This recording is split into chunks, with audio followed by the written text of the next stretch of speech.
Hello everyone, Gita LLB ধারাবাহিকের আজকের পর্বে দেখবেন গিনি গীতাকে ফোন করে বলে, খুব আনন্দ করছিস না? অগ্নিজিৎ মুখার্জিকে সকলের সামনে অসম্মান করে নিচু প্রমাণ করে নিশ্চয়ই খুব মজা করছিস।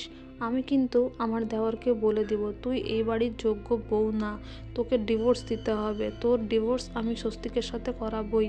তখন ঠাম এসে বলে, এই কথা বলার অধিকার তোমায় কে দিয়েছে? তুমি কে হও এই কথাগুলো বলার? তারপরে সে ফোনটা নিয়ে গীতাকে বলে, এই ঠাম বলছে আমি তোর পাশে আছি, তুই সত্যের পথে লড়ে যা। দুজন প্রিয়জনের মধ্যে লড়াই চলছে আমি জানি, কিন্তু তুই সব ঠিক করে দিবি এই বিশ্বাসটা আমার আছে। তারপর সে মেহেককেও বলে, এই ঠাম কিন্তু তোমাদের পাশে আছে। তারপর মেহেক তার পাপার সাথে কথা বলতে চায় আর বলে, পাপা তুমি প্লিজ কেসটা তুলে নাও, আমি তোমাকে অনেক ভালোবাসি, কিন্তু তুমি আমার পাশে দাঁড়াচ্ছ না, প্লিজ তুমি কেসটা তুলে নাও, আমার পাশে দাঁড়াও।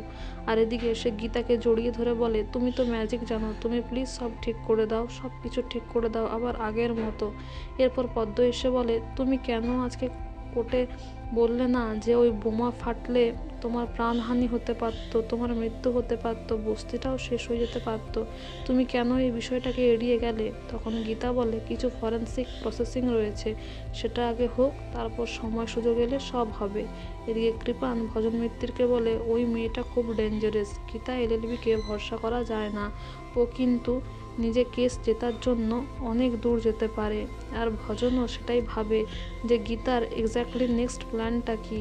আর এদিকে স্বস্তিকের ছোট কাকি আসে, মানে সাত্বিকের ঘরে আসে, তারপর বলে, তোমাদের ইউরোপ ট্যুরটার জন্য সব ব্যবস্থা হয়ে গেছে, ফ্লাইটেরও ব্যবস্থা হয়ে গেছে, যাচ্ছ তো? তখন সাত্বিক বলে, না আমরা যাচ্ছি না। তখন সে বলে, কেন?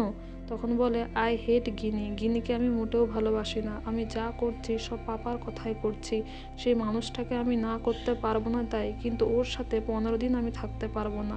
যা শুনে গিনি খুব কষ্ট পায় আর বলে, থাক তোমায় আর কিছু বলতে হবে না।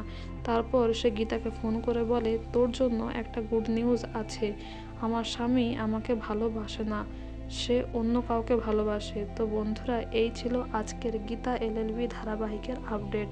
এই ধরনের আরও আপডেট জানতে আমাদের সঙ্গে যুক্ত থাকুন। Thank you so much for watching the video. Thank you.